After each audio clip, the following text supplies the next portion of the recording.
Welcome back, everybody, to me waking up early and talking to people on the other end of the earth. And this is a chat that I'm really looking forward to, that I've been looking forward to for a long time, because today we're here to talk about science fiction with Raiding by the Rainy Mountain. Varsha, how are you and who are you? Hey, Ralph, thank you so much for having me. I am Varsha, like you said. I run a very small YouTube channel called Reading by the Rainy Mountain. So far, I've got 7 videos up, and it's been quiet for a while until this afternoon when I managed to record and post a video on the color of magic. I approve of that. I mostly read science fiction and fantasy. I mean, I read all genres, but recently I've really zeroed in on these. I'm very new to the genre, so I'm still figuring out what to read and when. And yeah, I'm trying to work my way through the science fiction masterworks and using a lot of your recommendations as a guide on what to read in that list. So I am shocked and honored, and it's very interesting. Like, your first videos were on Malazan and now on Discworld, and I obviously like all of that stuff. That's not what we're here to talk about today, which makes it very interesting.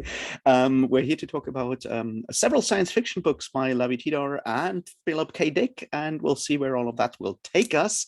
But since it's early in the morning, like 8:30-ish, I want to be really irresponsible and well, cheers.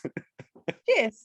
I have hot water and some halts to help me get through the conversation without coughing a lot.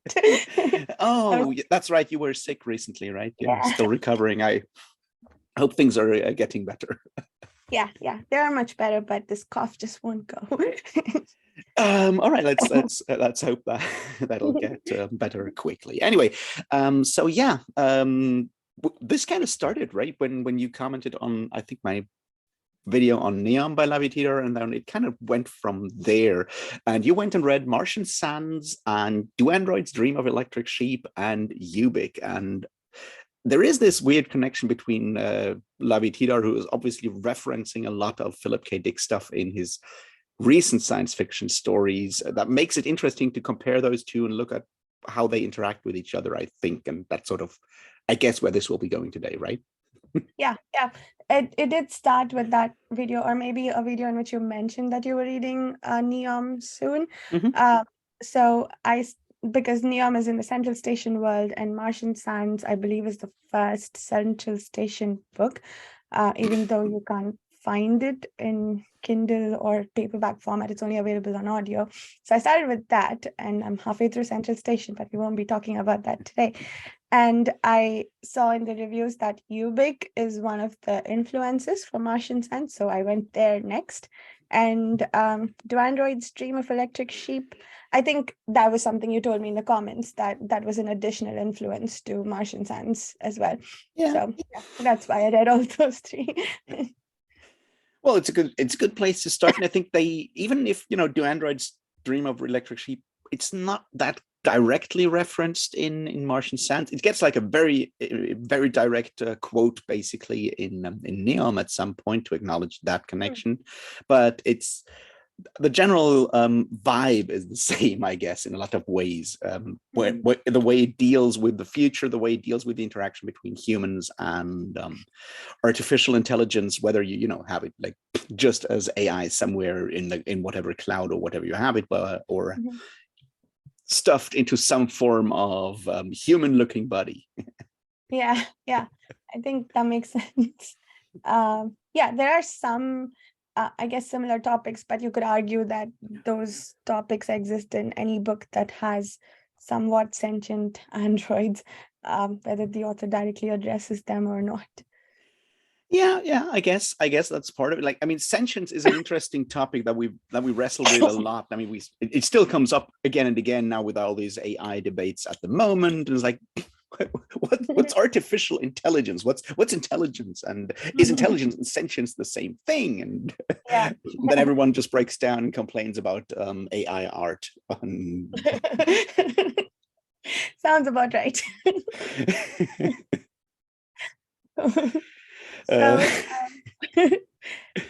Since you're so much more well-read than I am in science fiction, I've only read maybe like 5 books.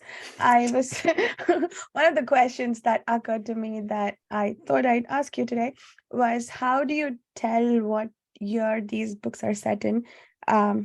In Ubik, for instance, there was I think there was a newspaper article or something that had an explicit date, but I didn't find anything like that in Do Android Stream of Electric Sheep, or maybe I wasn't paying attention. But the Wikipedia page knows what year the book was set in, so I was curious. Did the author say what year they are set in at some point, or was there something else that indicates this?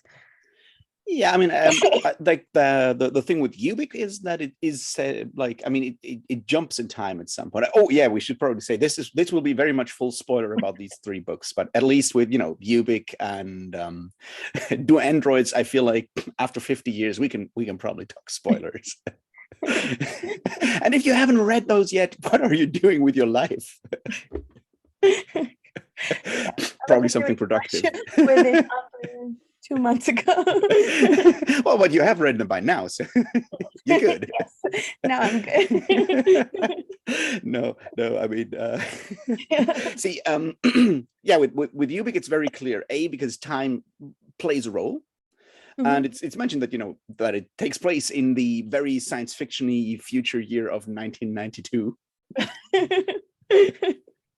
Yeah, which is funny in a way. And I vaguely remember the date for Do Android Stream of Electric Sheep show coming up somewhere, but I can't remember where. It may just have been on the back cover, and that's something that you find with like older books. Sometimes the back cover synopsis gives you information that is never mentioned in the book anywhere, and I'm like, okay, so this is 1990 or 1984 or whatever. It's like, okay, that's interesting. I didn't know that.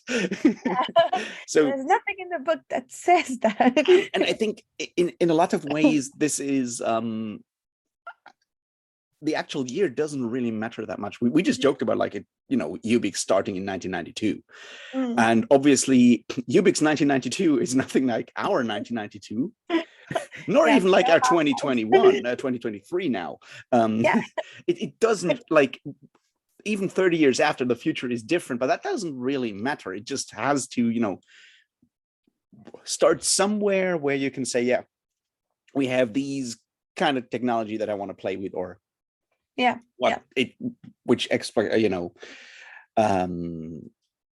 the effects it has and implications it has on society that I want to explore. So I just set it in like the future, and slapping actual dates on the future is always dangerous, unless you go like thousands of years in the future, and you're like, okay, then I don't care. Should people in the year 3000 still read books? I guess they have a right to laugh about how ridiculous our idea of 3000 was. I guess the Foundation series is pretty safe then, right? Isn't that like hundreds of thousands of years in the future? It doesn't really actually say how far in the future. With Foundation, I mean, at least not with the original trilogy, because it's like the Galactic Empire, and like, okay, that'll be far in the future. I think I read the Wayfarer series recently. I don't think that one says how far. This is interesting. They just reset the timeline and say how far in the future from some event that happened it is. Yeah.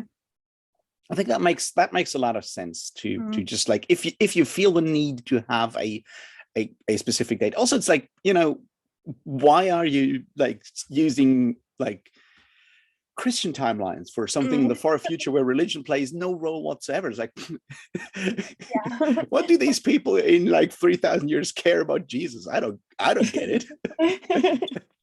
Yeah, that makes sense. So just reset the timeline to the most recent significant thing that happened. Yeah.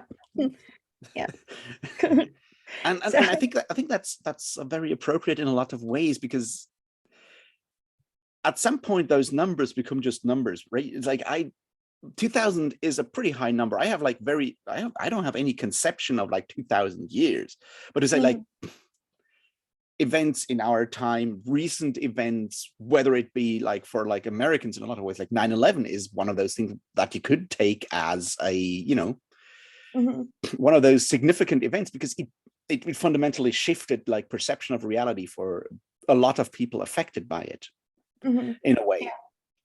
And to bring it kind of back to say what we're talking about here is like both for people living in Germany or people affected by the Holocaust, 41 or 45 or whatever, 39 to 45, that is an event that fundamentally changed reality and shifted reality and has an impact on our existence all the way to now, in a way. So, that's something that I feel like this relative like measuring of time works much better. You can already see that, like, 1945 is far away from me. It's like anyone in my family who was alive during that time is dead by now. Or I guess one of the things that we count time from in India is the independence day. You measure progress from that date, or like what changed then.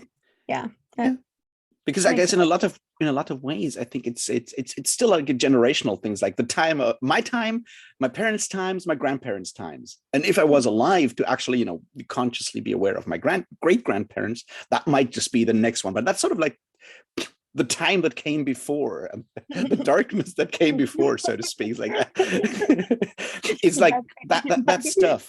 But like, because we are still very much like an oral society when it comes to those kind of things, right? It's like what my parents told me about their childhood, what my grandparents told me. Well, they didn't tell much because, that was the 30s and Germans don't talk about that unless you ask very pointed questions. And I can't do that anymore because they're dead. But you know what I mean? So I think that's an interesting aspect about like time in that regard. And reading something like 1992 in Ubik feels ridiculous in a lot of ways. Yeah. And it's also interesting how far something is ahead of where you are now. So 1992 is both too far advanced than where we were in 92, and also maybe in some ways pretty behind. Like, I guess internet was probably a thing by 92, but that doesn't seem, I don't remember that helping any of the technology. Not really. I mean, like internet is an interesting case. Like there's like a bunch of technology that people kind of get sort of right-ish, like, this will probably happen when you look at sci-fi authors. And then there's a lot of technology that people have not, on their radar. Smartphones being like the big one in a lot of cases. They did have video calling, though. I think both the educated books that I read had some sort of video calling mechanism, which probably did not happen in 92, I don't think, but we have it now. I think so. They like video call is one of those things that people were dreaming of a lot. Like you read a lot of like 50s, 60s sci-fi, they all have video calls in some form or other. It's one of those, like, people obviously wanted video calls in a way. And there were like attempts to do video calls fairly early on with like really weird ideas, like, big like classic like TV screens, like tube TV screens and stuff like that. It's didn't work well at all. And it really took until like, the smartphones and webcams and the internet becoming so ubiquitous to actually facilitate that. But it seems to be something that in a lot of cases, we wanted to have, because conversations have another dimension when you can see, facial expressions and stuff. I think that we recognize that, like authors recognize that fairly early on, that makes a huge difference and people would actually want that. It's like, would you like to add, what it's like, would you like to add smell or whatever to your conversation in like virtual reality? Probably not. I mean, it doesn't necessarily add a lot of information, but like facial impressions and stuff, like facial expressions, that's important. People wanted that. And that makes sense. That makes sense that we would dream of it from pretty early on. Since we're talking technology of the future, I think the opening scenes of Martian Land had this alarm clock that was pretty snarky and mean to the character that it was trying to wake up. Yeah.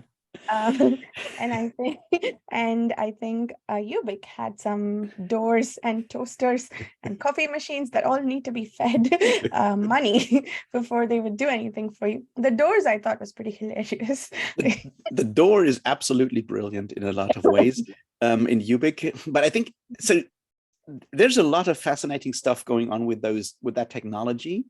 To have like AI, to have like machines having voices and having conversations with with everyday household applications seems to be one of those things that are also very, deeply ingrained, because like when you look at it, I feel like a lot of us, we talk to our household applications, we yell at them when they don't do what we want, right? Yeah. And we also, I think, anthropomorphize them sometimes. Like my dad likes to say, oh, I tried to do this and then it yelled at me that I can't. yeah, exactly. We anthropomorphize them and we interact with them. So the fantasy, what would my coffee maker say to me if it could talk to me?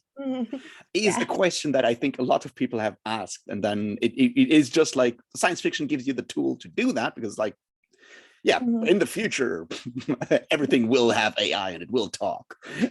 Probably it will be annoyed by us humans. Yes. and you have the same thing like in, like Philip K. Dick is obviously good with that, because compared to a lot of other like science fiction authors of the time, he's closer to what you might call literary fiction.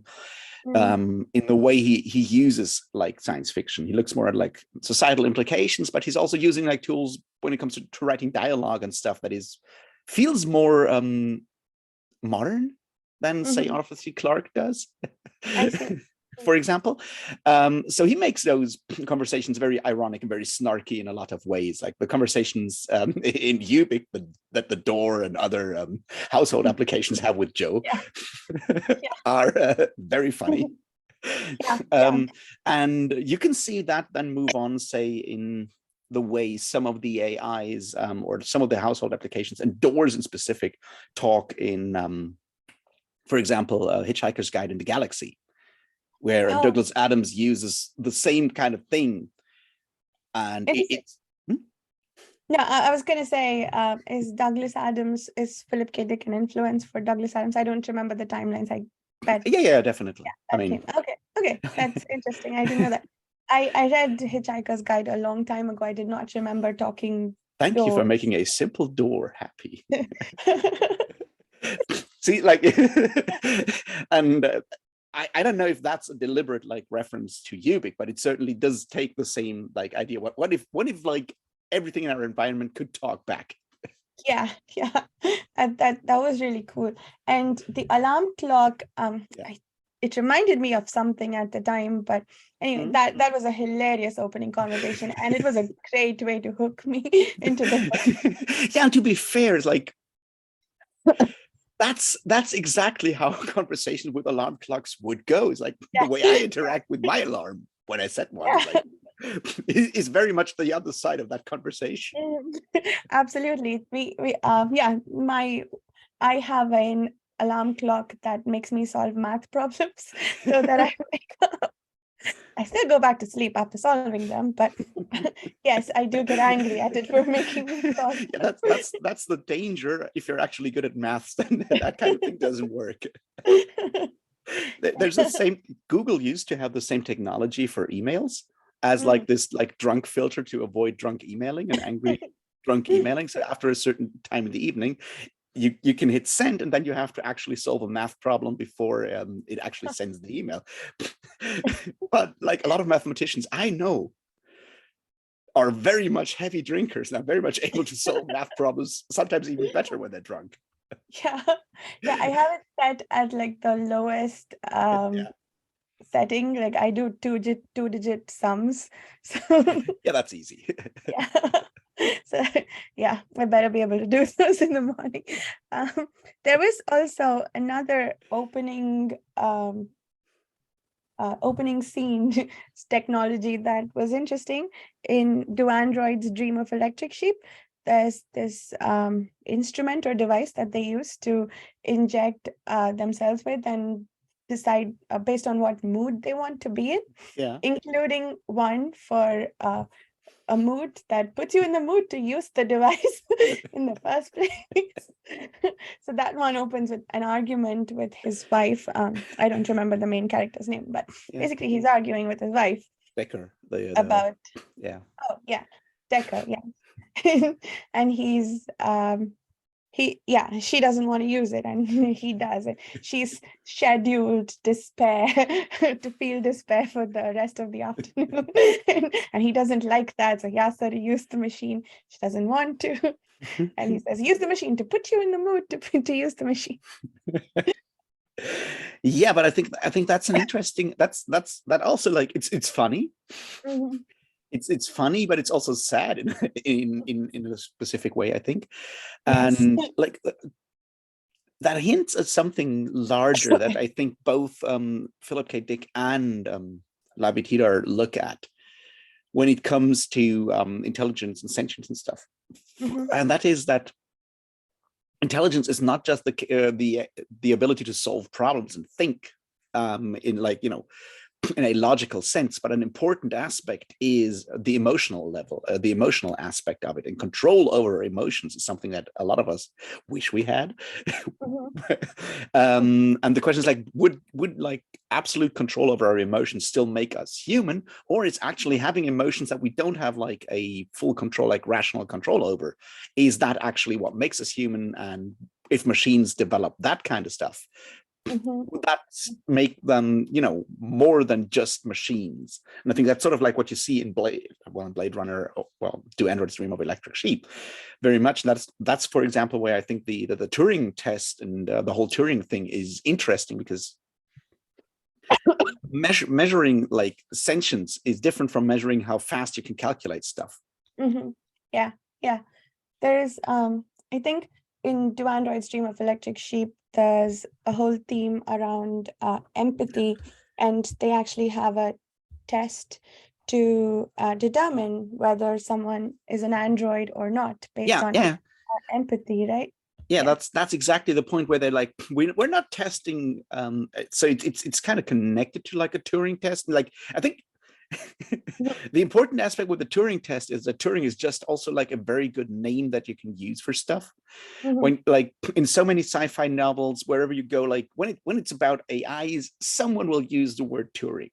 And mm-hmm. partly that's, of course, because Alan Turing was did come up with the idea of the Turing test, and was obviously a fantastic mathematician, and also sadly discriminated against and more or less murdered by the British state for being gay. Let's not forget that part.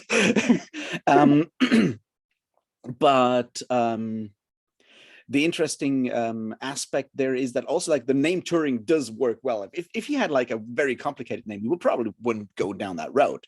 But like with like Turing rolls over the tongue, and you have in what's it called, Neuromancer by William Gibson, you have the Turing authority that controls that AIs don't exceed a certain level of autonomy, for example. Like the Turing cops that go and terminate AIs and kill people when they when they help AIs to break their bonds and stuff like that. I wonder how Alan Turing would feel about that use of his test. It's just named after Turing. They don't even do like a Turing test. They have AIs that are far beyond, you know, doing the Turing test. But they're supposed to, you know, it's about limiting their autonomy. It's like if you're that smart, so they basically enslave those AIs. Mm-hmm. There's certainly a question of slavery in Neuromancer there. Mm-hmm. Mm-hmm. Also, they're all French. The Turing. I mean, I guess they're Swiss, but they're Swiss French, which is. Yeah, that's a book I have to get to. That's again one of your recommendations that's on my list that I've got to. Well, you shouldn't always read what I tell you to. But you know this. Okay. Yes, I do listen to why you like it before I decide to read it. So this sounds good. Cyberpunk, I think, is interesting. I like to see what people do with AI in general. I'm a computer software engineer, so that kind of thing is interesting to me. I did like my computer science studies. I finished with a thesis. Like, I worked in self-organizing maps, clustering algorithms, that kind of stuff. Interesting. Yeah, I took one course on self-organization, but that was pretty interesting. Is it, well, the one I took had like tiny robots and stuff that were self-organizing. Is that Okay. something similar to what you did, or is it? No, I was doing like self-organizing maps for like learning and like problem solving. So it's these like artificial neural networks stuff. Oh, cool. That's really interesting. Yeah. So yeah, I have an interest in like artificial intelligence, but I also do like, I do the philosophy stuff on the side. So I'm like, there's a lot of like very interesting ideas about, intelligence, consciousness and stuff like that that go beyond just the mere technologies. Like, how do you define those kind of things? And what implications does that have? which I think all of these books, like Do Androids Dream of Electric Sheep, Martian Sands, in some part, other parts of that universe do it more, but like explore this idea of like, what's actually consciousness? What makes us human? And would that like, is that, if that's just consciousness and sentience, who are we to deprive other entities that may have the same thing? Who are we to deprive them like the same rights, for example? And I think that's an important question that's like obviously in all of these books. Yeah. And I think, sorry, go ahead. No, you go ahead. And I think most of the stories default to poor treatment, like they're not human, so it's okay to enslave them or make them do things that we wouldn't have humans do. And I guess that maybe is the setup for the exploration of, is that the right thing to do or not? But yeah, I think that is a great framework, I think, for exploring some of these questions around consciousness. But I think in Martian Sands, that I mentioned this too earlier when we were talking, but there's this really interesting conversation between Golda Meir and Medium, where they are discussing whether she is conscious, and Golda Meir is actually not the actual prime minister, is it? Yeah, prime minister, right? Not president. Yeah. And she's a sort of clone who is supposed to be a puppet person who is not able to think for themselves, but somehow she ends up being able to, having a lot more thinking ability than the usual clones that they create. And so they have this really detailed conversation about where she stands on the scale of consciousness and where she should be treated, what her rights should be, and so on. And she has a very simple answer that, if I pass the Turing test, then I should have the same rights as you do, which I think is very interesting. Like, the baseline should be, we treat people with kindness unless we have, treat objects and beings with kindness unless we have reason to do otherwise, as opposed to the opposite. Like, give me intense proof that you are exactly as intelligent or sentient or conscious as I am, and then I will treat you human. Yeah, I think there's an interesting thing, especially with Martian Sands, kind of ties into what Tidhar does there, because we have that conversation between how we treat AIs, but Martian Sands is very much also at the same time about like how humans treat humans, or how humans have treated humans, with its tie back into the Holocaust, of course, right? And the times where one group of humans deprived another group of humans of basic, respect of their humanity, they're not necessarily gone, and like even the really extreme parts aren't that far away. So he kind of does have this sort of implicit parallel that he builds up with, like, between how we treat or in that future how humans treat AIs, but at the same time also how humans are treated in that innate like drive. And I think that might be part of the answer, like what makes you human is like that, the strive to actually be acknowledged as an independent entity, in a way, like as a conscious entity. I think that's part of the things, like, because when we dehumanize someone, we take away their agency, we take away their their independence, their autonomy, we take away their autonomy in a lot of ways. And as the drive to actually have agency and autonomy might be one of the key things that make us, well, human, or make us a person. And at the end of the day, it doesn't matter whether that's like an AI with the same, once they have that drive to be that, does it still matter? Does that make us like, not to use too strong a word, but does that make us, either slave masters or abusers in a way if we just ignore that? Yeah. I think, and I think in which one is it? Yeah, Do Androids Dream of Electric Sheep? There is, I guess they briefly touch upon that because who Decker, right? Decker, yes. Decker, yeah. He starts feeling like androids might be similar to humans, at least in some respects, because he, I think he feels compassionate towards some female androids that he meets. And so he starts wondering whether they are similar, but then he narrows it down to, I only feel like this towards androids. That had an interesting conclusion that he decided that he doesn't care and goes and kills people anyway. But yeah.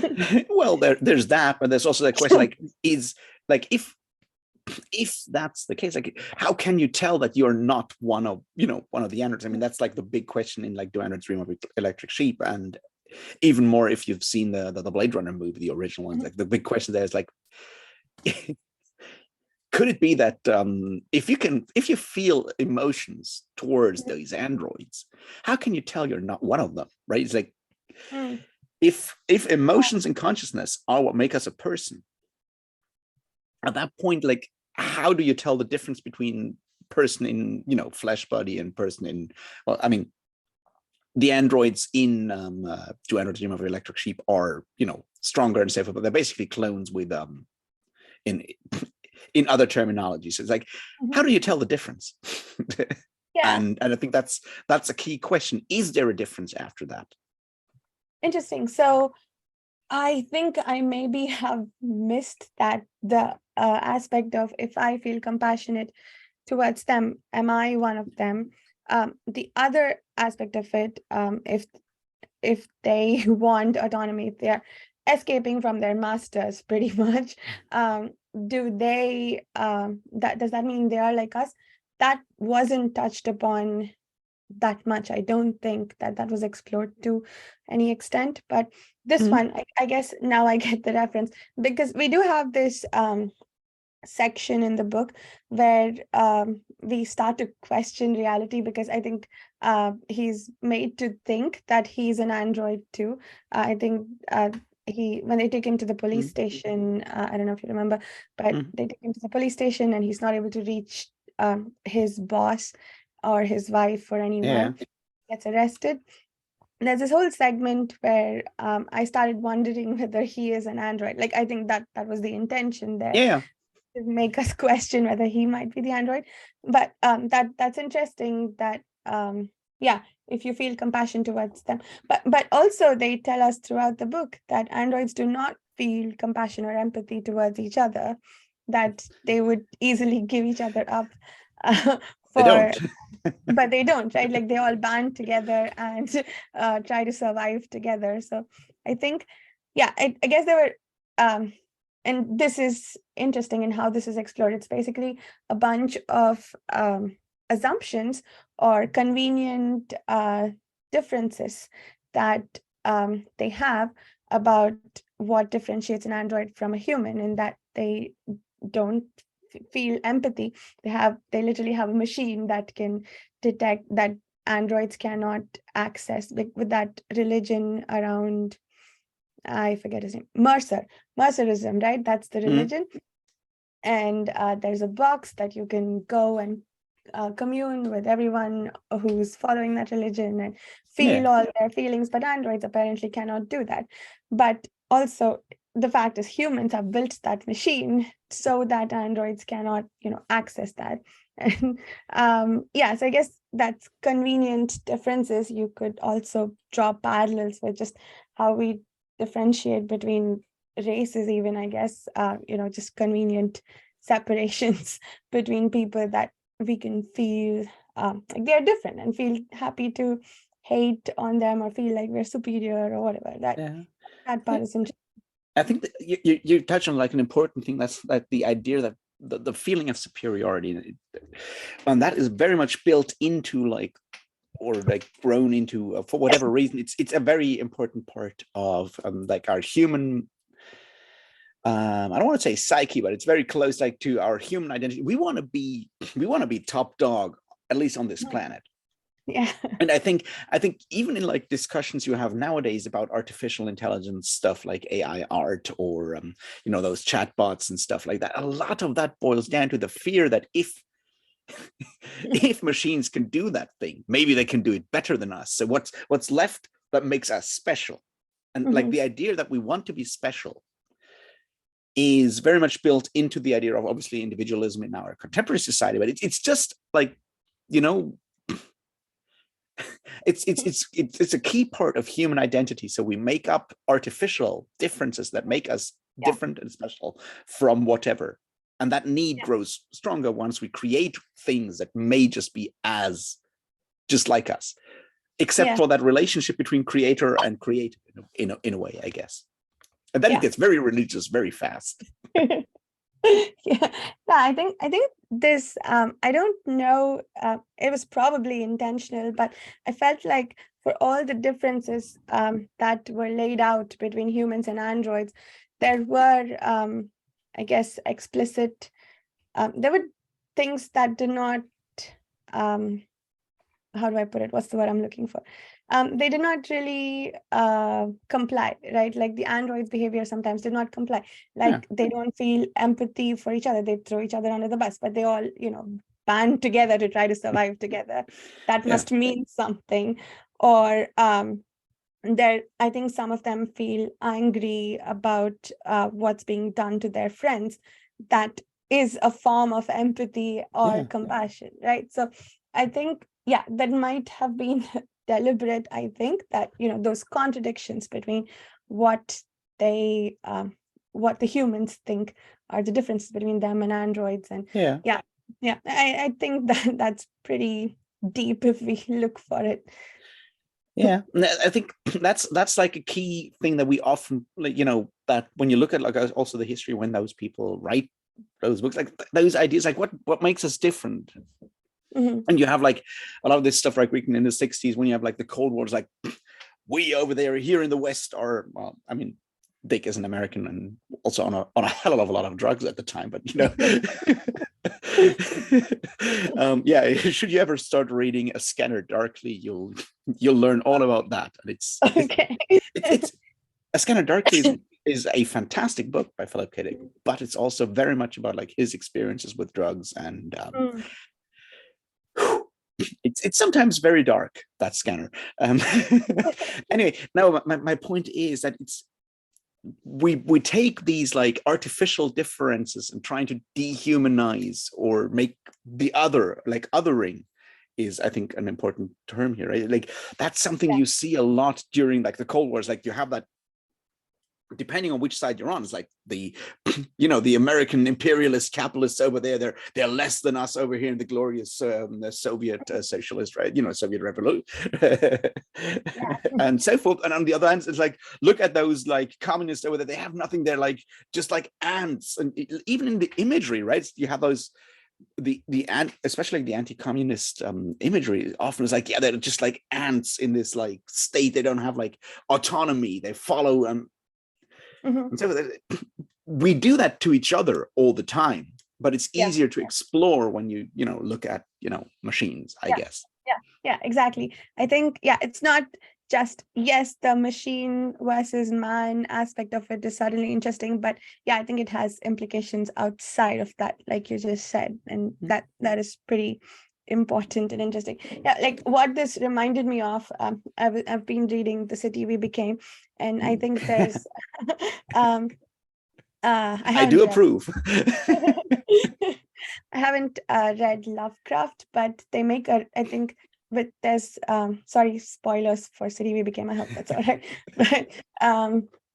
But there is this section with the Bronx avatar, right, in which they bring a painting, and that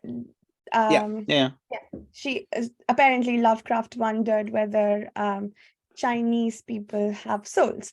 And I read The Prophet, The Prophets. I forget the author, but it's literary fiction in which one, it's set in, I guess, a century ago, slave owners, and I think we have perspective of a couple of slaves. And one of the slave owners wonders if, the Black people have souls. So like that's an area of distinction, right? Like wondering, I guess religion is a source of distinction, this idea of a soul. And Yeah, if yeah. you don't have a soul, I get to treat you differently, and arbitrarily decide who has a soul and who doesn't based on whether or not they follow your religion. So yeah, I think that's what this reminded me of, the test of empathy, and the test of like exclusion from their religion of mercerism, right? Yeah. That's a parallel. I think you've hit on an important point here. Like the soul is exactly that. The soul is like that claim that we are special. Having a soul is that. Now, obviously, like once our like overall discourse shifted into like a more scientific vocabulary, we stopped talking about souls and like empathy in a lot of ways. Is one way to encapsulate that soul terminology. But the thing is still like we want to believe that there is something in us that makes us special. Yes. and not just special versus machines, but special versus other people too. Yeah, that's the point. It's like we want to be special against everyone else, and we'll just make up stuff that will make us special, whether it's machines, whether it's other humans, whether it's animals. It's like we want to have that one quality, and the more we find out that everyone else has the same kind of qualities, we're like, oh, bugger, we need to make up something new. Yeah, let's find new reasons, new ways to differentiate each other. Yeah, and I think that's an interesting thing, because it's an irrational impulse, and like a lot of the especially with like current debates on like AI stuff, like obviously there's like very important concerns about like copyright stuff of stuff being appropriated to train these AIs, like that kind of stuff, or the question of like deep fakes and whatever. Those things are obviously important questions to be asked, but there is this underlying impulse in a lot of people in this discourse where they're not just arguing like about legal stuff or whatever. They're like, but AI art will never be as good as, because it's not made by humans. And that's it, exactly what you're looking at. You want human supremacy. That's what you actually want, and that's an irrational impulse in a way. That's true. I mean, in some ways, you could argue that it is made by humans because the training corpus was made by humans. Yeah. And the AI itself was made by humans. I don't know how far that argument. Yeah, I don't think it works, because what it also comes to is a loss of agency and a loss of control. Like it's like, and the more complex, especially artificial intelligence gets, the more we lose that like connection, like with like older AI, like expert systems and stuff.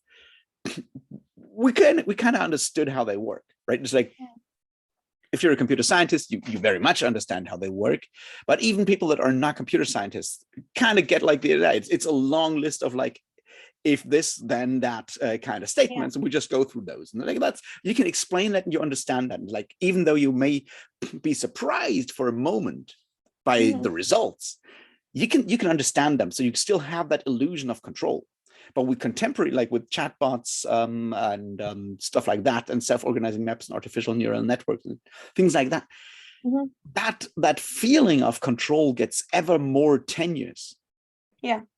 And I think that's a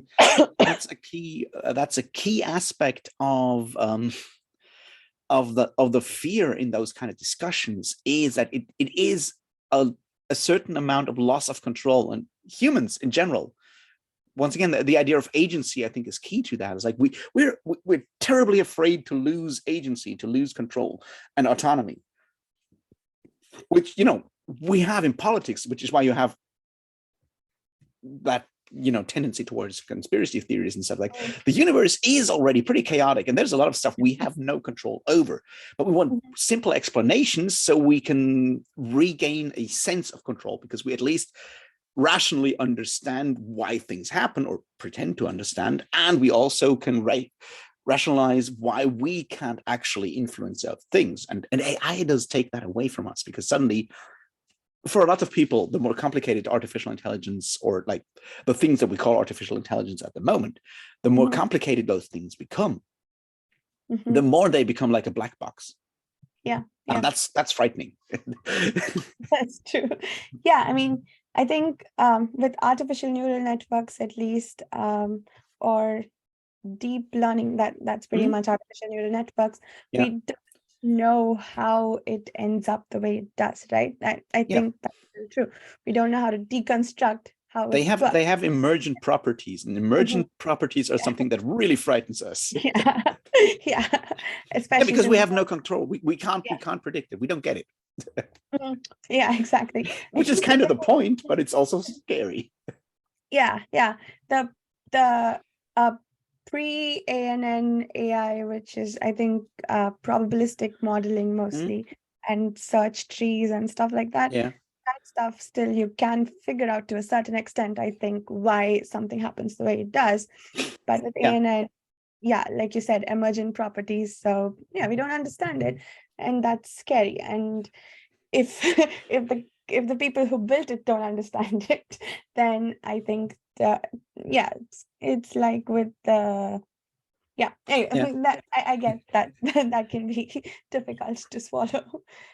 Yeah, but I think the important thing that we learned with that, and especially with something like what Martian Sands does, and I think Tidhar is very clever there in a way, with him tying that back to obviously there's a lot of things that Tidhar does when he comes back to like the Holocaust, and because it is sadly a very defining moment for Jewish people and some other people that are involved in that.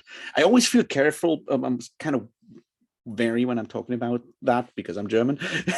But I think the interesting thing there is that you can see the same kind of thing. It mirrors that. When you look at how anti-Semitism works and how anti-Semitism led to what happened at that point, that's exactly that idea, the idea that someone has control over the world. Like, that's where that whole idea of like conspiracy comes from, right? In a way that you as cannot control. And one outcome of that that fear or that feeling of loss of control is genocide. And you can take that. I don't know if you've read Dune by Frank Herbert. I have, yes. Yeah. If you take that thing like Dune, like Herbert uses different vocabulary, and Herbert was obviously connected to Philip K. Dick. They lived in a houseboat together and took a lot of drugs. My point is, however, like the Butlerian jihad that gets only mentioned in like the main Dune, but when humanity just went and killed all the AIs, that's just mirroring that. And like, as I said, like Herbert uses jihad there, but it's a Holocaust. And the awareness that we have done this before, I think, is a very important one, that especially with people like Dick and obviously Tidhar, is it's not about humans versus machines. It's very much about humans versus humans. And once those machines become human enough, they will just have the thing will repeat itself. But it's not about the machines. It's about the machines becoming human, because this fear is a human property. It's not a machine. It's not a machine property. It's a human property. Yeah. And when the machine becomes sentient enough or gets enough awareness or whatever to feel fear, then we've got to treat it like humans, right? And I think that's what I appreciate about all these three books in a lot of ways. It's like there's sci-fi that looks very closely at very specific technologies and how they impact humans, and I do appreciate that kind of science fiction. Don't get me wrong, but Philip K. Dick is basically writing about humans. He's using technology, science fiction technology, to express things about humanity right now. He's not necessarily writing books about the future. He's writing, like Philip K. Dick was writing books about the present, and Tidhar is doing the same thing. This is, I mean, it's set in the future, but the questions are things that we need to ask ourselves right now. It's not like, what will we do once we discover this thing? Is like more like, aren't we doing this already, and shouldn't we maybe think about it? Yeah. Like when they figure out that time travel works, they want to go back in time and fix the worst thing that happened in history to them as a people, right? Yeah. So yeah, that absolutely makes sense, that it has repercussions and is reverberating so far into the future. Again, I think, I don't know how far in the future Martian science is set in, but it would make sense that hundreds of years down the line, it would still have some sort of impact on humanity, like you said. Yeah. And one thing that I feel like that we should, like, that I really appreciate about the door and all that stuff in Ubik, that I really appreciate with the machines that are taking coins. And yeah, it feels ridiculous and anachronistic in a way, because it's all about coins that they need to put into machines in this moment. But like, when you look at like how the world works right now, you do everything as a service, and you just pay for that specific service with microtransactions. We are doing that. We're just not doing it through like actual coins. We're doing it through PayPal or whatever. But to book every individual service like individually, we are there. Not yet at like doors not opening when we don't have the cash, which still is a very specific, image to do that. But like, you do anything these days, we are there. That stuff is real. Yes. I think what was interesting there was exactly what you said, right? Like, very basic things that should be free are not, because we have to pay for them, and they'll dig their feet in and not do the work for us if we don't, like, the other thing, sorry, you were saying? No, it was just like, he makes that joke about the door, but what about water, right? Exactly. The other thing that Ubik has, which I thought was very interesting, is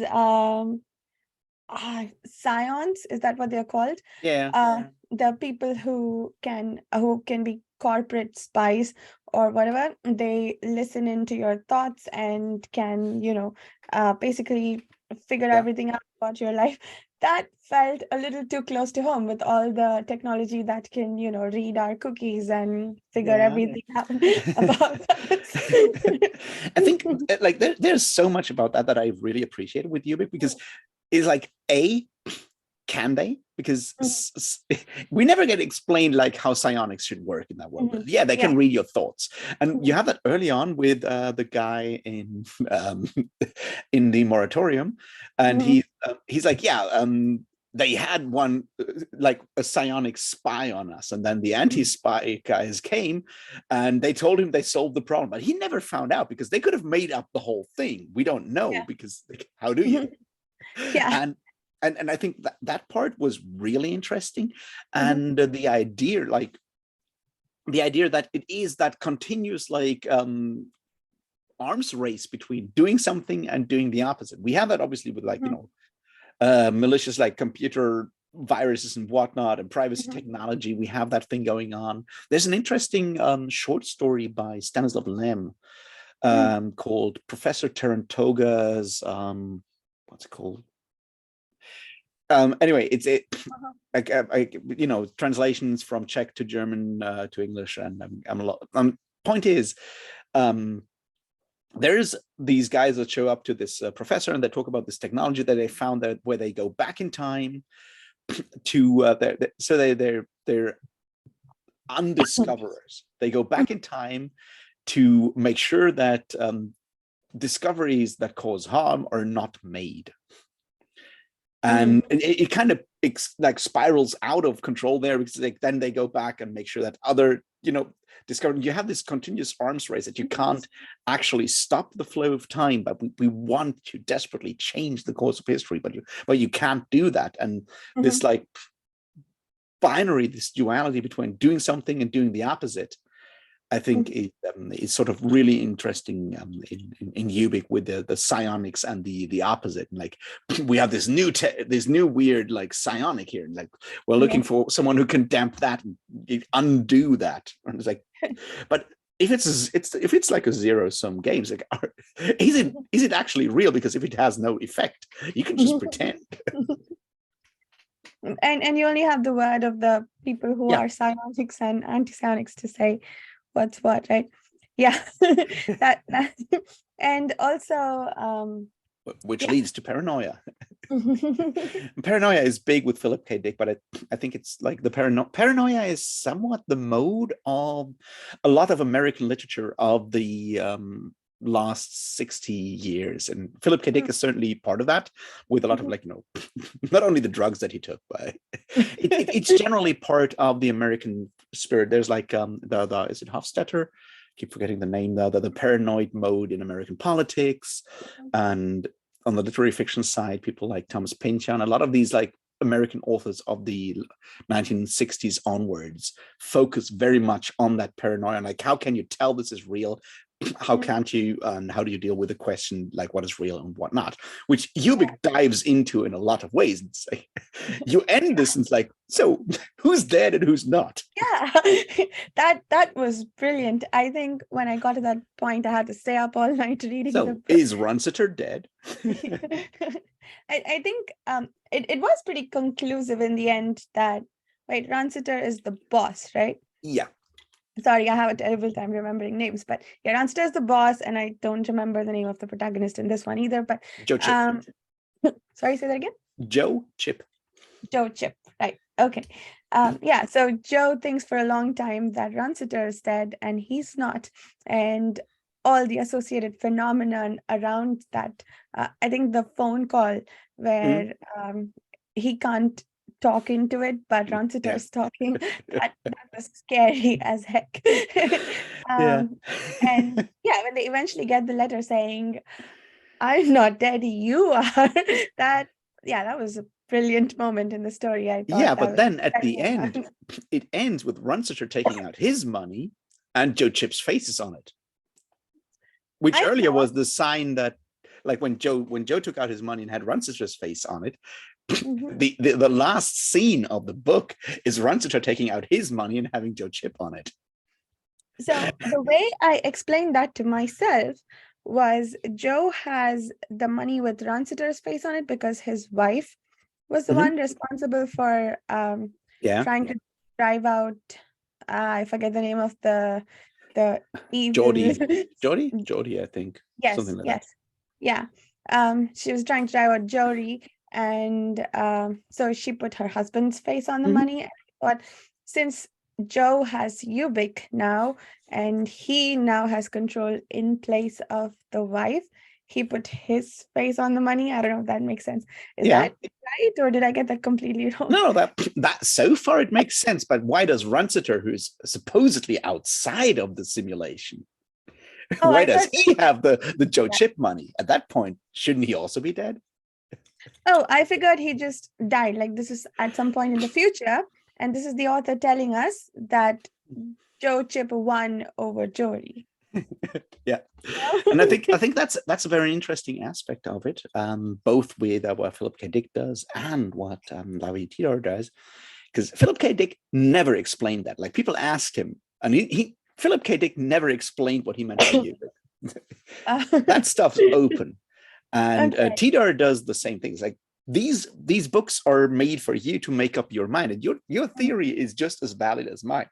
Now we can argue and start, I can bring up arguments on like why you're wrong and why I'm right, and then you can bring up your arguments and we can argue about that. But there is no ultimate arbiter of truth, which makes both of these authors in that sense like post-structuralist, postmodern, in like the Roland Barthes the author is dead kind of sense. Like, there's no definite answer, which may make them like kind of difficult to read compared to a lot of contemporary fantasy.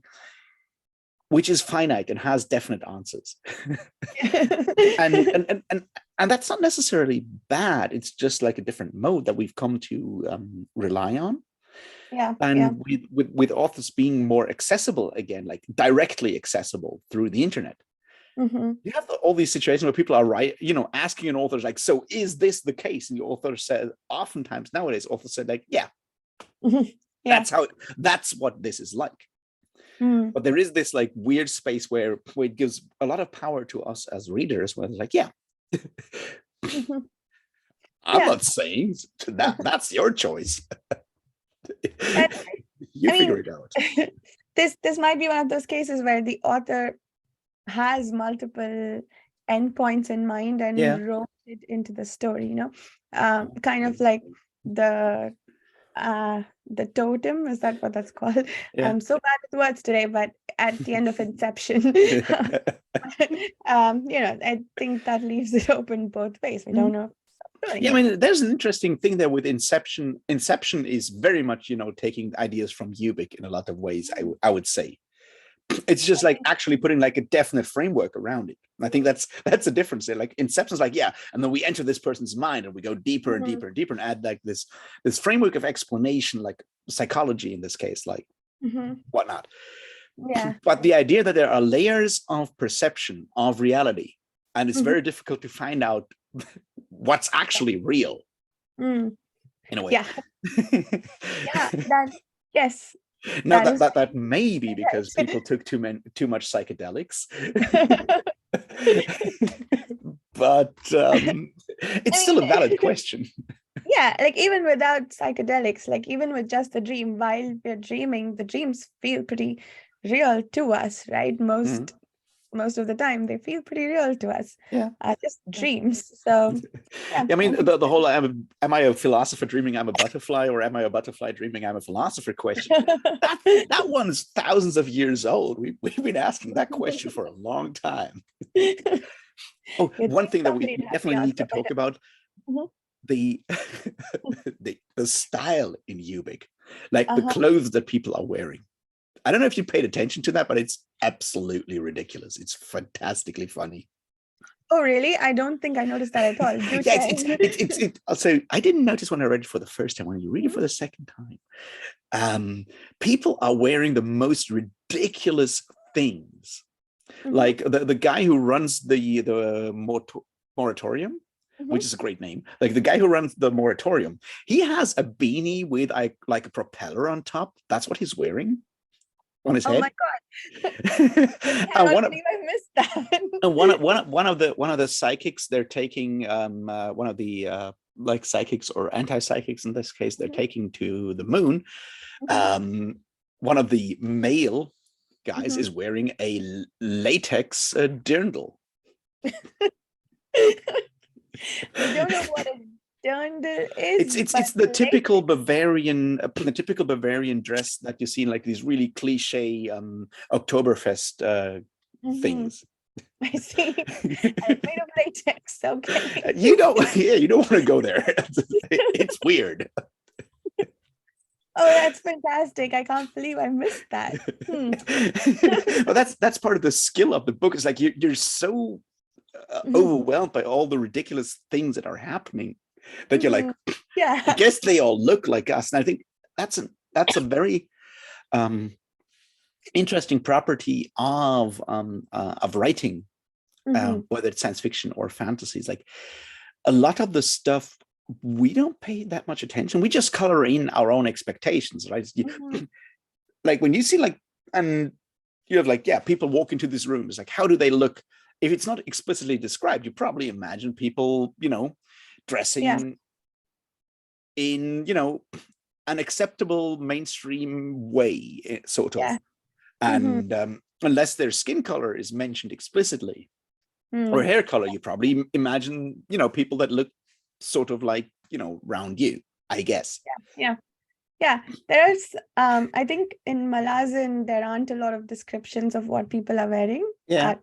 I don't think so. A lot of the characters, and this doesn't happen to me very often, but I imagine them in saris, a lot of the female characters, which, like, I usually get explicit descriptions of what they're wearing. Yeah. And so I imagine them wearing that. But this was the only series. I always had my female characters wearing saris for some reason. That's interesting because like a while ago, there's like Stephen Erickson was talking about that, and he's like, yeah, I see a lot of like fan art for Malazan, and all the fan art is very much white Caucasian, and like I never said that. They're not like that. Most of those people are brown, at least. Yeah. And so you're doing it exactly right. So it shows that it works because you're like imagining that way, and I think that's really important because it makes it way more accessible. And that's one of the powers that literature has compared to visual media like movies, because suddenly you have a very specific image. Yeah. And more with casting being the way it is, those are mostly white. But when you're like, yeah, 5 guys walk into a place, you're like, yeah, they probably look like me, which for me obviously means something very different from you. Yeah, exactly. and that's important. Yeah. But you can still play with that and still have them wear beanies with propellers on top. Yes. when they're running a place full of dead people. I'm still amazed that I missed that. Propellers, I should have noticed. I gotta go back and check it out. I completely missed it the first time around. It's like, wow, did you just? I'm like, yeah. And I can't get rid of that. You have these like small children's hats with the propeller on top of it. So that's apparently very stylish. Stylish, okay. But that especially Ubik does something, and Tidhar does similar things. And Philip K. Dick does in Ubik is just like these moments where things just become ridiculously, leave the plane of the expected. Like the conversation they have, like the situation they have on the moon, right? When they're on the moon, and the guy shows up, and they talk to that supposed billionaire, and he just like flies to the top of the room and explodes, and you're like, what? How did that happen? It's like, that was very interesting, and that was a lot of fun to build up in my head for sure. Yeah, and I think that's an interesting thing, because it does the thing that literature can do, which is interrupt your own like internal like reading, which is different from the stuff that's on the page, right? Like you read and you enter that world, and you have like in your mind that world is larger than just the stuff that's written in the lines on the page. But something like that happens, it kind of interrupts that act of creation that you do while reading the book. And suddenly like, wait, in my version of the world, people don't just start flying to the top of the room and exploding. That was part of the deal. I guess it's one way to really keep your reader's attention, right? Although if that really worked, I would have noticed the propellers the first time. But yes, I think, isn't that like part of the games? Like, what can you actually sneak past the reader? What can you get away with? That's true. They notice the blown up man, but maybe they won't notice the propellers on the man's head. Yeah, I think in a way that's a very playful approach to literature. Is like as a writer, you're still interacting with the readers. Like, what can I actually get away with here? And sorry, go ahead. It's like I do appreciate that, because it makes it more interactive for me as a reader as well. And I'm like, is that really there? Did he just do that? And then you go back and you're like, oh yeah, he did. Yeah, and they're both pretty serious books too, right? They are like, they have this sort of serious undertones of bad things happening and whatnot, but they have like these sneaky fun elements thrown in there, like that opening conversation between Decker and his wife in Do Androids Dream of Electric Sheep. That was hilarious. That whole fight. But then he's off to go kill some droids after that. So yeah, I like that when they're able to sneak in hilarity in a serious situation. I think I like when authors do that. Yeah, when Ranciter talks to his wife for the first time, he's like, we lost this guy, the one, the Psyker, and he's like, what's that? Is that some kind of hobbit? And I'm like, Yeah. Did you just pull a Lord of the Rings joke in the 60s? I guess you did. Yeah, I think that shows something that science fiction and fantasy both do in a way that a lot of other fiction doesn't do. Bless you. Is the ongoing like conversation with like the whole like genre as a whole. You have Hobbit references there. You have the whole like Martian warrior thing in Martian Sands, which is a very deliberate, nod towards Edgar Rice Burroughs and his like Barsoom Mars, Princess of Mars. Interesting. The whole John Carter of Mars series, where you have those like 4-armed Martian warriors running around and building canals. I did not know that reference, but I loved the Martian warrior aspect of it. I definitely want to come back to that in just a sec when you finish talking. And you have that, and you have the people in smoking Ubix cigarettes, and there's this ongoing thing with these references to other works in the canon, because it's an ongoing conversation between readers who recognize those conversations and writers that reference each other. It's an ongoing conversation that makes the whole thing more than just us sitting there and consuming media, because we're actively participating in the moment when we recognize these different references and stuff. It draws us in a way that is more than just reading a story. We're like, wow, there's that. Where'd that come from? Yeah, and that's really cool, right? Like the whole wearing your influences on your sleeve aspect of writing. It's very clear what you're borrowing from or what you're referencing. That's really cool. I like that. Yeah. You wanted to go back to the Martian warrior, though. Yes, I love that. Like, I did not know the Edgar Rice Burroughs reference, but I loved the whole aspect of the reborn Martian warriors and just that entire thread in Martian Sands where he eventually travels back in time, and it turns out that the Emperor of Time exists. Is Emperor of Time also from Edgar Rice Burroughs? I think it's a reference towards that, yes, because I haven't read all of Edgar Rice Burroughs' Mars novels. There's like, Burroughs wrote those like John Carter books in like the early 20th century, like 1912 to 19 something. There's a bunch of them, and they get ever weirder, and they're really hard to read sometimes because they're extremely sexist and racist. Which it's the 1910s. He's an American. There's a specific elements in there that are kind of tough to read at some point. So I'm not quite sure about the Emperor of Time, but there's Emperor of Mars and stuff like that. So I assume it's still a reference, but yeah, I've read, I don't know, the first 3 of those, like Princess of Mars and whatever the next one is. I read those the John Carter of Mars series, when they're like, when he just transports to Mars, and then he meets these different groups of Martians that have these canals, and they're riding these like 6-legged monsters, I think, and they're fighting, and they have 4 arms, and then he rescues this, obviously. So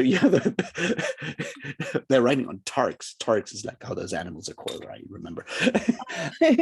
and obviously the princess, while everyone else has like 4 arms, the Princess of Mars is obviously beautiful and conventionally attractive. Fair enough. You still got to sell those books, right? The monster that captures Kita Amin when he goes back. See, that's a name I remember. I remembered 0 other names today, but Kita Amin, Martian warrior, I remember.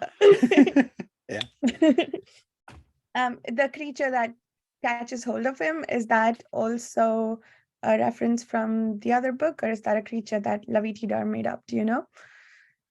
No, I don't remember right now. Might be, but yeah. I just love the fact that like people are recreating these kind of things, and how that can then take over your reality, because it's like that's sort of like where the Ubik thing comes. Like, what's reality, and how much control do we have over our own reality, and who controls that kind of stuff, right? It's like, Yeah. he becomes part of that, and that story arc. And that's the question. Like, even if it's not like Edgar Wright, full on Edgar Rice Burroughs, complete reference, it feels like it. Yeah. Because we take, like, we tell ourselves, our lives are narratives in a lot of ways. We take in all the things that we read, all these other narratives, and we weave that into how we narrate ourselves, how we narrate our own lives in a lot of ways. So how much control do we actually have over that, I guess? Yeah. Because it's like, once this is like your own perspective, you can still do that. Bless you. There's an interesting, I said, Cryptonomicon by Neil Stevenson, and apart from a lot of other things, this is not a spoiler. Like, one of the characters does like frame, and it's very explicit, like he does frame like the world through like the books he's read. And it's like a Tolkien thing. It's like, yeah, some people are just like, some people are like dwarves. That's like, he's a hacker, and it's like, the computer people, and it's written in the early 90s, like, computer people, they're like dwarves. They hate to go outside, and they like to work on very specific, intricate things. That they're like dwarves. And some people are very charismatic and whatever. They're like more like elves. And he uses that framework. It's like, yeah, but what if using that framework then does also change like how reality actually works? And that's sort of where the Martian warrior Hita Amin comes in. It's like, yeah, what if you have more control through technology or whatever, that at some point, yeah, these things actually happen because you expect them to happen in that specific framework, and it's not just cosplay. Suddenly it's actually more. Yeah. And I did not understand. I think from the point where Kita Amin travels back in time all the way to when the Emperor of Time actually exists, and then they walk forwards in time. I think that was a Wizard of Oz reference. And they walk all the way forward. I think from that point on, the story completely lost me. I was clueless. If I was reading it on ebook or on paperback, maybe I would have read it a few times and understood. But on audio, I think they completely lost me. I did not quite understand what happened there. Maybe you can throw some light on it for me. I mean, I think, and that's a very interesting aspect there in general. Like, so much of what Tidhar does in all his books always comes back to this idea of like, how can we undo certain things? And it's like, does that like open a different parallel universe? Because clearly, things haven't changed in our world. And does narrative power have the power to open up these other places, or is someone just completely insane there? And the question, does that really matter, right? It's like, this is fiction, you can do that.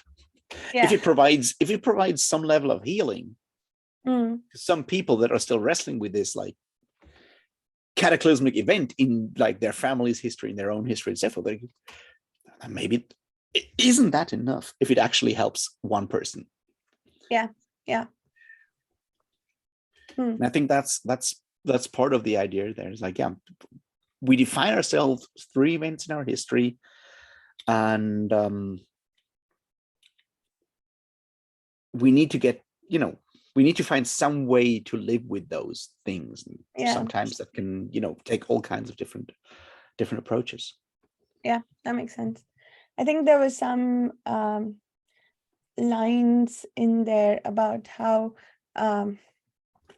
so I did not understand the ending, so I did not understand who it was that was manipulating time to keep going back in time to fix the Holocaust and fix the history from there on. But there's some lines in there about how it needs to be worked on. It's not something that you do once and it's fixed. It needs constant work to get it right, that we need to do this multiple times and over.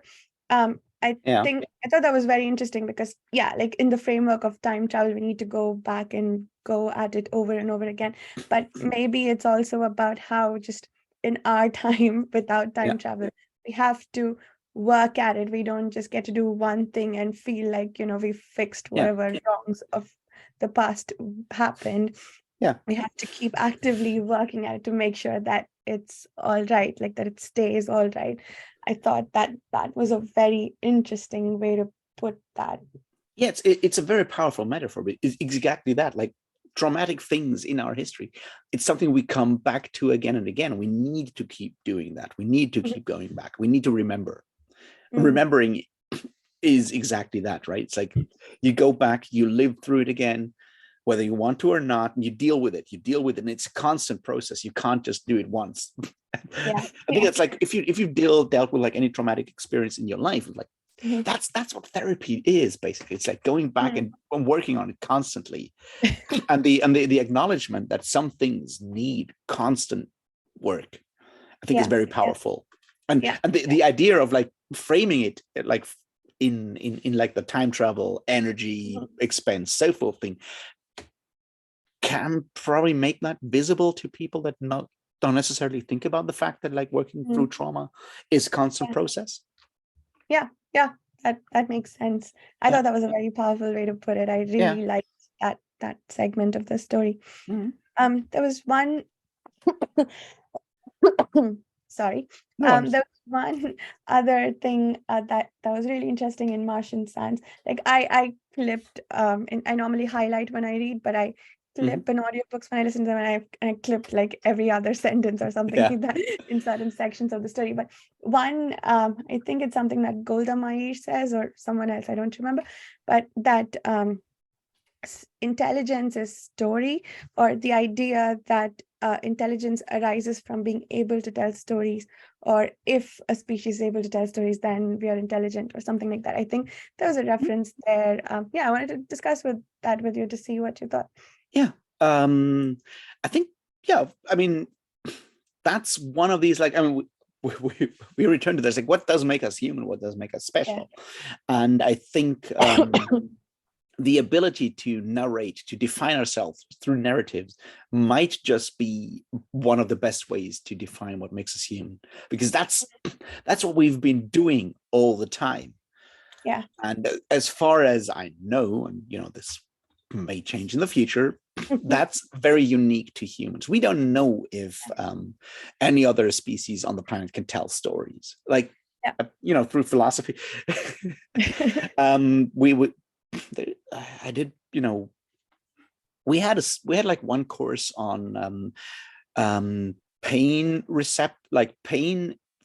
animal pain, and it's an interesting thing, because the German word for the German phrase, it was really funny in German, because the point is that you have to turn it, animal pain in German would be and you would have to use an adjective for animals, like animalistic pain, so to speak. And that has a very interesting double meaning, which could either mean like the pain that animals feel, or really bad pain.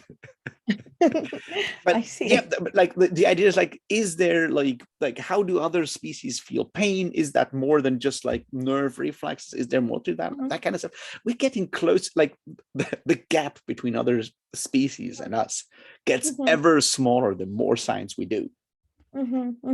But narrative and being able to narrate our own like whole life, which requires both like a memory of the past and an apprehension of the future, is still sort of like one of the things that like make us may make us different from other species. Whether that makes us better is a different question, but it may make us different. That makes sense. That's a great perspective.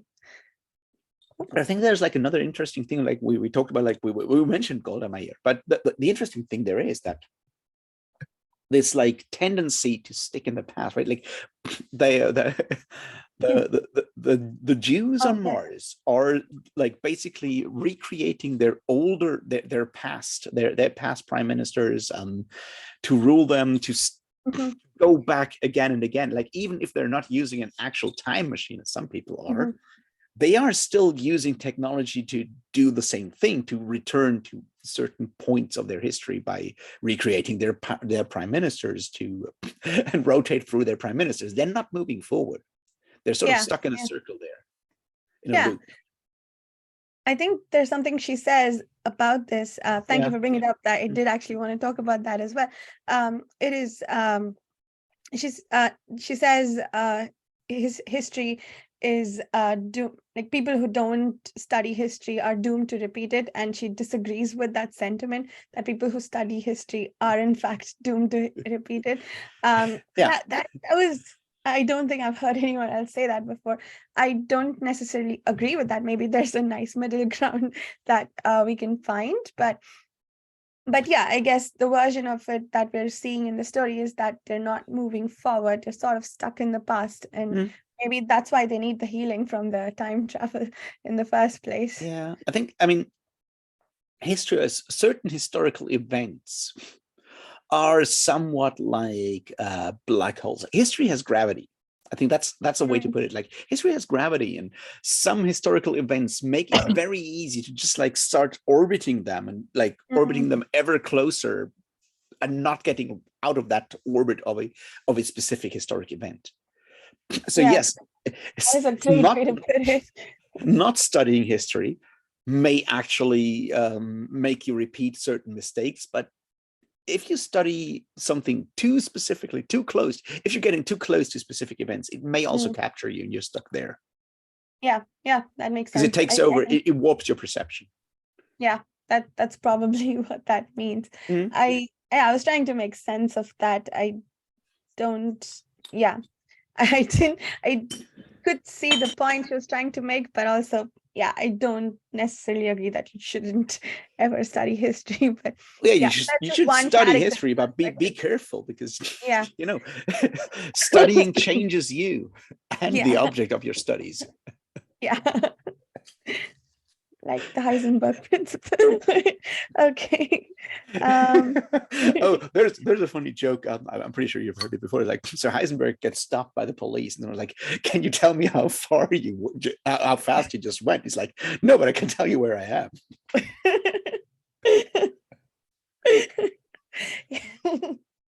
No, I haven't heard that joke. It's pretty funny. Yeah. Anyway, now I think what makes all these three books so interesting to me, and like the other ones in the and like the Tidhar's sort of weirdly sort of connected, Central Station, Martian Sands, Neon. There's a bunch of short stories as well, kind of universe. What makes them interesting is all of these books, on the one hand, by like, and the Philip K. Dick stuff as well, is like how they are, as I said, like stories about ourselves right now, and they're using the language of the future, and how they are willing to always show the absurdities of life, make fun of them, but at the same time take them seriously. There's a sincerity to those stories in a way that even if you have talking doors that don't let you out of the room because you don't have like 50 cents to open the door, there's like a deep down, there's a sincerity in there that just breaks through that illusion of it's just a story. It'll leave you thinking about stuff afterwards, despite all the ridiculousness, or because of all the ridiculousness. There's an honesty there that I find interesting. Yeah, I absolutely agree. These are all three books. I have been thinking about them after the fact. I think those are the best kinds of books, right? Those that make you think for days afterwards. These have been on my mind for a long time since I've read them. I think if I had to pick a favorite, it'd probably be Martian Sands, because that made me think the hardest. But the other two were pretty darn good too. Yeah. I think that's the kind of stuff that like stays with us, right? That's the kind of stuff that, because it, despite something like Ubix being set in 1992 and whatnot, you read this book now and you can connect to it in a way that it ages well, because it's kind of timeless. It's take the time out, and it could be a story set a few years from now. I think Jani Woods has this on her Goodreads page that she likes to write fantasy because then she can treat subjects with gloves off. I think that's probably what they're doing, right? Addressing Yeah. current human issues with from the lens of the future, like you said. Yeah. Yeah. Yeah, and I think, I mean, the line between fantasy and science fiction is obviously one that is artificial, was like only started in like the 60s, sort of, when you market them to different groups. And that the fact that you're deliberately saying this does not have to be realistic means we can go for authenticity instead of realism. Yeah. And there's a difference there. That one looks real and the other feels real. Yeah. Yes, I love that. I love how you put that. So yeah, I think that makes sense for both for fantasy and science fiction. And there's like another element there, because putting certain like human elements, I think, questions of humanity into these like slightly different frames makes it harder for us to overlook them. You know, it's like it's easy because we're bombarded by the media with all the tragedies that are happening every day. So we've developed, like, you know, defense mechanisms to kind of cope with that, coping mechanisms. We're like, 100 people died somewhere. It's like, whatever. It's the news. It's bad. I'm aware of it being bad, but that's that. But because fantasy or science fiction, it's set in like a different place, different space, it forces us to actually engage with it and not just shrug. It's like, well, people died. That absolutely makes sense. And I think that's part of like the like gloves off things. Like, you can do these things in fantasy, because you're not encumbered by all these mechanisms, all these structures we've evolved to, you know, face reality and not go mad every day by watching the news. That makes sense. And I guess the other aspect of gloves off maybe is you don't have to feel like you'll hurt certain groups of people if you address them directly, right? So that, although that's an interesting aspect, because Tidhar does certainly, he takes his gloves off. Or maybe that's the advantage of being part of the conversation. Like, Tidhar can write about like Israeli and Jewish considerations in a way that I could never do. Like, there's a book that he wrote, A Man Lies Dreaming, which I absolutely love. Love is probably the wrong word. It's a fascinating book, but I don't think anyone else could have written that book. And the fact he got away with it is, you know, impressive. But it's about, so basically it's Adolf Hitler being a private detective in late 1930s England, while Mosley's fascists come to power in England. I could never write that book. If I had this, even if I had, you know, the skill to write that kind of book, I could not write that book.